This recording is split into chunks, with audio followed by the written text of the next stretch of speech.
Hey guys, sorry it took so long to get these videos to you, but I'm back and I'm here to break down the rest of the roster. Now, I didn't really want to do a video for quarterback, running back, interior defense line, and linebacker because there's really not much to discuss as far as who's going to start and who to look for and all that. However, there are some things to watch. With quarterback, obviously, Ryan Tannehill's a starter. We all know that. The other thing we really need to keep an eye on is how's his knee doing? Is he ready to come back 100% and go full throttle? Is he going to tweak it? We got to keep an eye on that, obviously. And then Matt Moore, we know he's coming back as the backup, as mentor slash extra quarterback coach to Tannehill, which he's really really took that stride or took that role in stride. Um, and then you got Brandon Doughty and Fails playing quarterback or battling for the third spot, and that might be what is the most intriguing one competition so far. Brandon Doughty has a little bit of moxie and confidence to him. He come from Western Kentucky, where I believe he threw for like 4,000 yards. So, I mean, he has some ability. There's no doubt about it. But his arm isn't exactly NFL caliber, as some would say. He's not. I mean, that's part of the reason he went so late.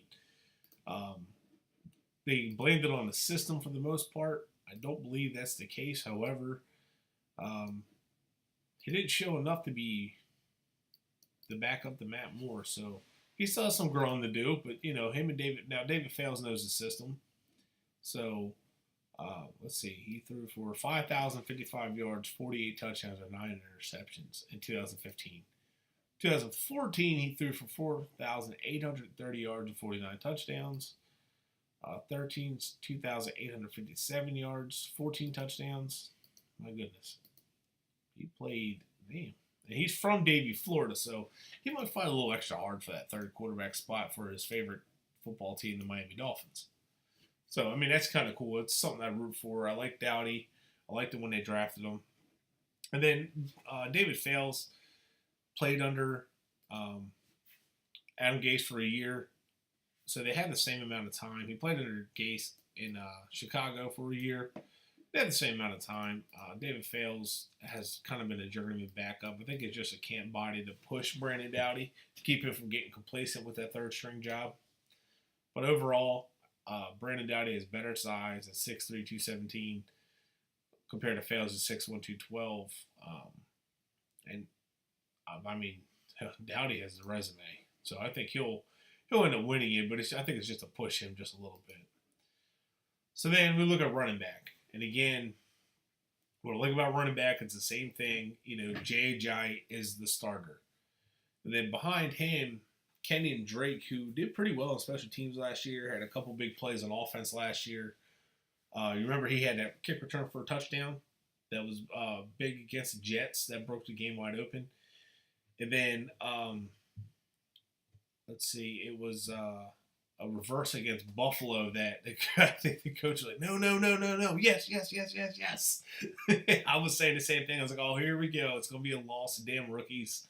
And it was a big play for a touchdown. I was like, oh, okay, yeah, I knew that the whole time. So it's Kenyon Drake, I think, offers that versatility. He played kind of like a Reggie Bush kind of role when Bush first got in the NFL.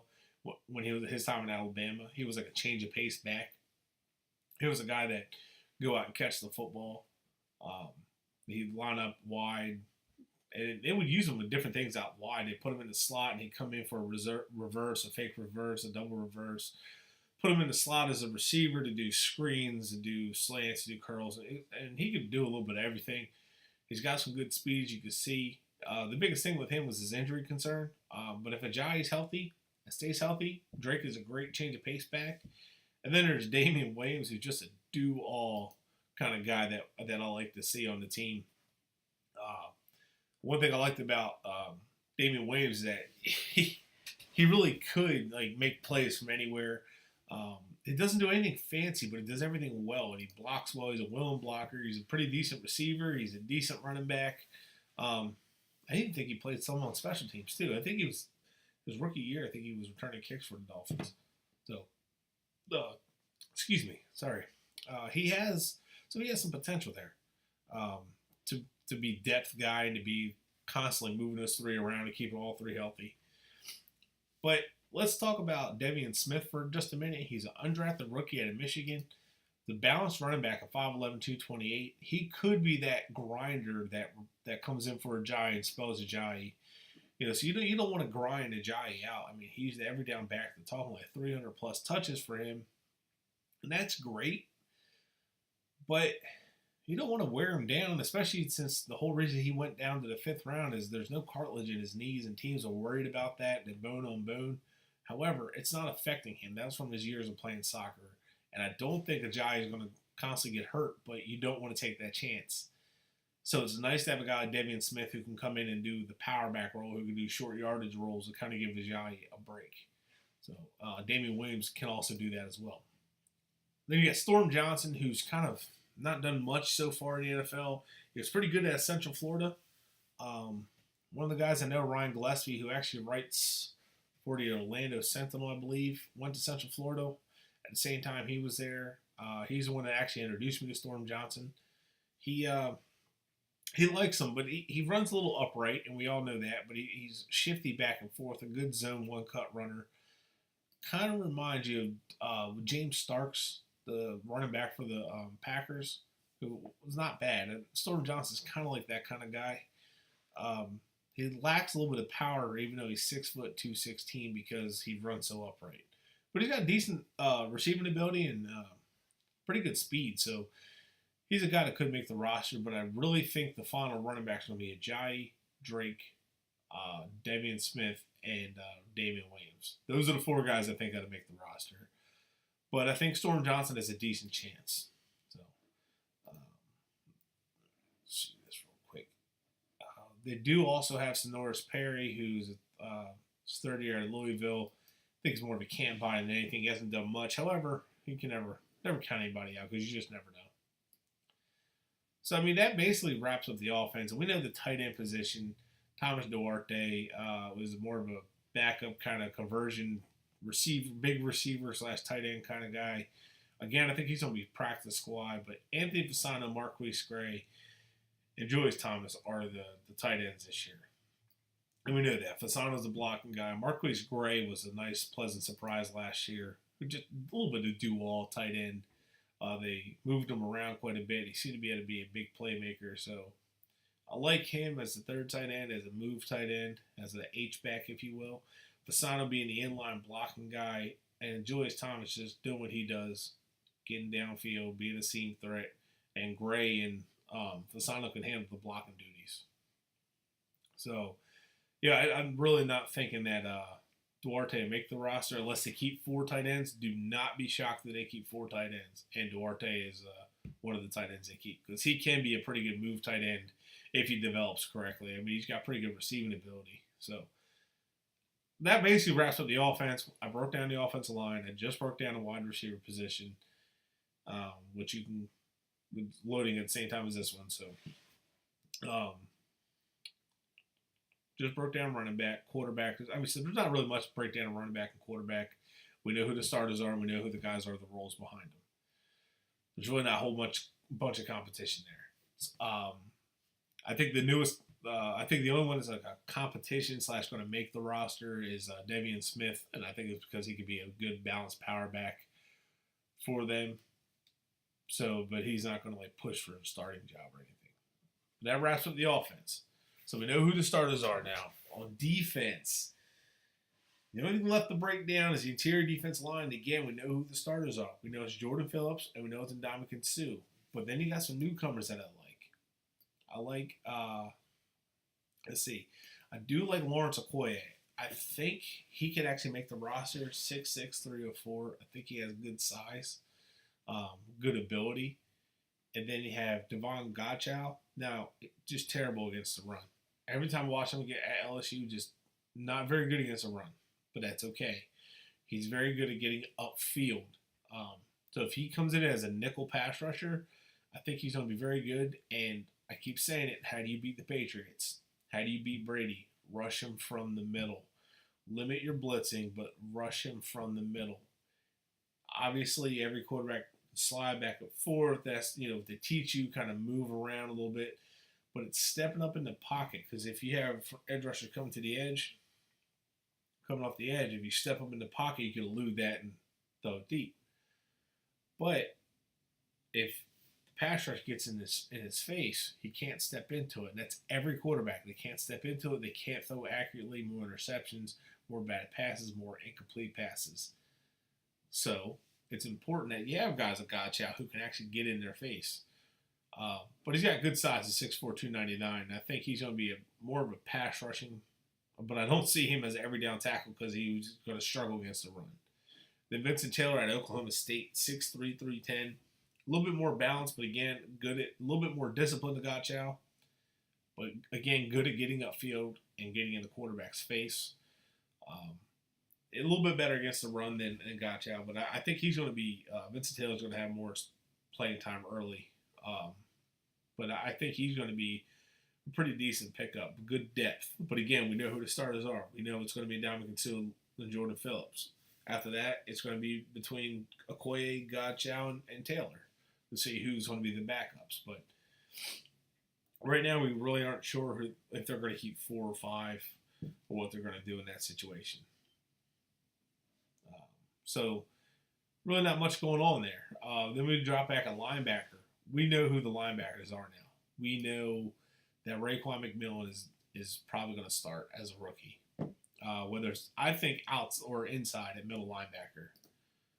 I have a feeling Lawrence Timmons and Kiko Alonso are going to be outside. Raekwon McMillan's going to be in the middle. I almost guarantee it, but I won't guarantee that because it could be wrong. Because that's the point of it, right? Let's see. But so after that, you have guys like Mike Hall, Deion Lacey, Neville Hewitt, all backup linebackers. Now, Mike Hall's been good on special teams. He did fill in last year at middle linebacker against the Cardinals and did pretty well. Neville Hewitt has done well in nickel situations. Good coverage guy. But neither one are guys that I think are ready to come in and just play linebacker right now and start. However, I think they are really good pieces to have kind of filling in as backups and situational guys and special teamers. Now, we did lose Spencer Paysinger, which that does suck because Spencer Paysinger was a fantastic special team linebacker. So that is a difference that's going to be a little difficult. But then you got a guy like Deion Lacey, who's 6'1", 225 out of Western Alabama. It's his second year. I think he actually has the potential to be a decent linebacker, can be developed. I believe he came from the CFL. He might have some potential, especially on special teams, to replace Spencer Paysinger. Then you had Trevor Riley as well, who's a special teamer. They brought him in last year. He's more of a 3-4 outside linebacker. But maybe they brought him in to be a special teams ace. So, and not really much going on with the linebacker position. Raekwon McMillan, Lawrence Timmons, Kiko Alonso are the starters. After that, I'm pretty sure Mike Hall and Neville Hewitt make the team. And then news did break earlier that Kiko Alonso is retiring. So, no more. Oh, shoot. I'm sorry. I said Kiko Alonso. Koemisi is retiring. Koemisi, that is retiring. So, that is now Koemisi's out. Kiko Alonso is going to be the starter outside. And Koemisi is going to be retired. So, that's another spot that opens up. Safety is a little interesting here. This is what I want to get to. Safety. You see, we know Walt Aikens is no longer a safety. We know he moved the corner. We know Nate Allen was signed. TJ McDonald was signed. And they know that A.J. Hendy, Michael Thomas, which I mentioned in the corner breakdown, that Michael Thomas is probably more of a depth safety, but more of a slot corner than anything. But we know Rashad Jones, he's on the non-football injury list. They said he tweaked something, but he'll be fine.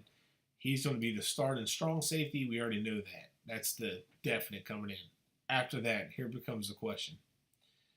Nate Allen starts opposite of him.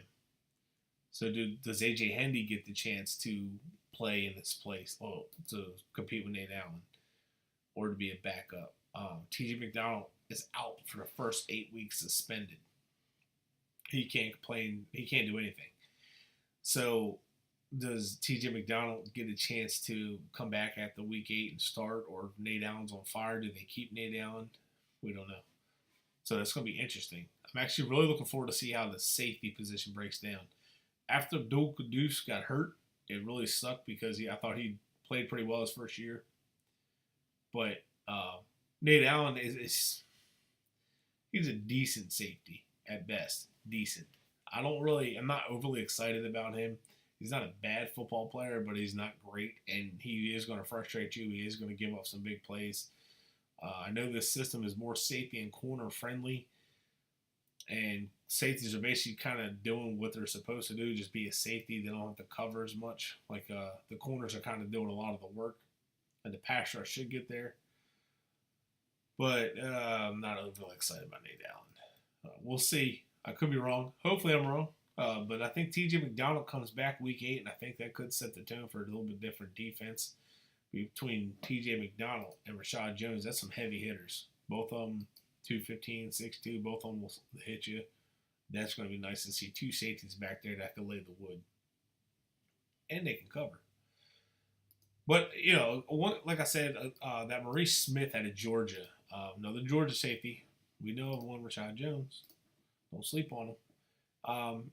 He's not as big. He's 6 foot 195, but he can cover pretty well. Georgia's pretty well known for having pretty good defenders and even some offensive players. But they're pretty well known to have some pretty good players. He could have been a little overlooked because he's a little betweener. He was a little tweener at 6 foot 195 corner size, but plays more like a safety. But I think he could end up sneaking onto the roster. But A.J. Hendy out of Maryland is a guy I liked last year at 6 foot 209. He made the team last year with the Dolphins. He did pretty well. He never really started the game. He only actually supposedly played in one game, but he played pretty well in preseason last year. So I think he actually might have a chance at making the roster this year. We will see about that. And if you guys want to break down kicker, I can't do it, guys. I can't. Kicker and punter, long snapper. It's probably going to be the same players. Maybe we have a surprise. I know they supposedly brought in the long snapper. Well, I saw it on the roster. They brought in the long snapper. But that doesn't really make a difference. As long as he gets the ball where it needs to be and doesn't fumble long snaps, we're good. That's all it needs. You just do your job, we're good. Even make a couple tackles on punts, and we're okay. But that's really it. The rest of it, I really didn't want to do a whole video on each one because we already knew he was going to start at linebacker, quarterback, defensive tackle. It's just talking about the backups behind them. Again, safety was a little intriguing because we don't know what's going to happen with Nate Allen and TJ McDonald. When TJ McDonald comes back at week 8, or week 9, I think it's week 9 he gets to come back. Does he get to come back and start over Nate Allen, or is it open competition all year long? My guess is Nate Allen's not going to do much to impress. So if TJ McDonald comes back in shape and impresses, that he's going to get every chance to compete for that job. So we'll see. Overall, for the entire Miami Dolphins 2017, I'm not going to give you a final record projection. However, I think the defense will be improved. The linebackers were the biggest Achilles heel the last couple of years. Since 2012, the run defense has sucked. Just terrible. Linebacker play has decreased every year. Finally, we have some good linebackers. Kiko Alonso started the change last year. He played well, but the rest of the linebackers didn't. Now you have a stud middle linebacker in Raekwon McMillan, or a strong side backer, wherever they put him. Lawrence Timmons, who can play outside and inside. And remember, in a 3-4, a lot of times a guy like Lawrence Timmons is more of your weak side backer or strong side backer, not so much a true inside backer. So, but Lawrence Timmons, I think, it gives you some versatility to play outside and inside. His coverage is not that great, but he's a really good blitzing and effective blitzing linebacker. Physical. Plays the run very well. Something we haven't had in a while. Defensive tackles, I think the whole defensive line, is good. It's young. It's got some experience of Wake and Sue, but it's very young. And it's coming along nicely. And they're tough. They're physical. They have some moxie to them. I like it. I hate the word, but they got a little bit of swagger to them. They're tough. I like it. And That's their strength on defense. The secondary is very young, but athletic. They all have size. They all have some bulk to them. So that's going to be nice. So defensively, I think it's greatly improved. Offensively, I think just keep growing, keep building on that run game. The offensive line, keep playing with it. Figure out who is the best where. I think Asiata opens up some run lanes for him. I think Larson can be a good center in place of Pouncey, but he can also be a good left or right guard depending on who starts where. And that'll give you like a young offensive line with a veteran of Larson and Pouncey. That can give you a young offensive line, a couple veterans that can do a little bit of everything. Open up run lanes for Ajayi, rely on play action, and allow Landry to work underneath, allow Stills to get deep, and allow Parker to be the receiver he knows he can be. Parker needs to continue to grow, continue to stay hungry, and live up to these puff pieces. Live up to it. But he has a lot to live up to with all these media, but he should block all that out anyway. These media guys are nothing. We're nothing. I'm nothing. Whatever. I'm just a guy talking. That's all we are. These guys are on the field actually doing it. So, Tannehill, it has to just keep growing. Has to just keep working with him, keep being a good teammate, a good, I guess, like big brother, so to speak, helping each other out. So that's the tight end, Julius Thomas, I think makes it a whole nother ball game at tight end, something Tannehill's never had. That could be a big turning point for him. So overall, the team looks to be pretty stout. Special teams should continue to improve. Didn't lose too many players, but they still have some guys like Trevor Riley to replace Spencer Paysinger. So overall, the team looks to be improved. Still a tough schedule. We'll see how that goes. They have the NFC South. That's not an easy road. All 4 teams are going to be tough. So I think it's the NFC South. I don't know. I think it is. I gotta look again. But no, I believe it's the NFC South. So that's going to be a tough road ahead of them. And if they continue to fight and continue to grow, I think that this will be a growing season regardless of record. So that's it for me, guys. Thank you for watching all the videos. Check back in with me. I'll have another video after the first preseason game to tell you my first thoughts on how the team's doing. And me comment. Let me know. Let me know how you feel. Let me know if you want any more videos and different things. I'll have a couple more Dolphin videos here. I'll come up with some stuff to talk about, and we'll break it down. All right, guys. Thanks for watching.